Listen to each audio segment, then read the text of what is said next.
So there's this great story about Roger Federer and his tennis coach, Paul Annacone, who also coached Pete Sampras. He's a legend in tennis. I remember hearing this story on the Finding Mastery podcast with Dr. Michael Gervais. And the story goes like this, as Paul tells it. Federer loses 2 years in a row in the US Open to Djokovic. Both times he had a lead. Both times he was holding match points. So he loses 2 years in a row. Now, when this happens, his coach, Paul, is like absolutely devastated. And 4 hours after the match, he decides to go over to visit Federer. He goes over to his hotel in the evening to kind of check on him. And Paul's an absolute wreck, like totally distraught over the loss in the US Open.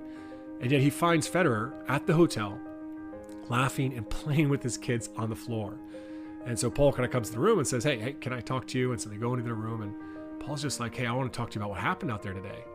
And Federer responds by saying, yeah, I know, like such a bummer, but I've won a bunch of matches where I should have never won. That stuff just happens. So when is the next tournament anyway? Like his response is just so cool. And now Paul, who had actually been coaching Federer for a few years, I mean, he's still just dumbfounded. Like, how could he not be completely rocked by this devastating loss?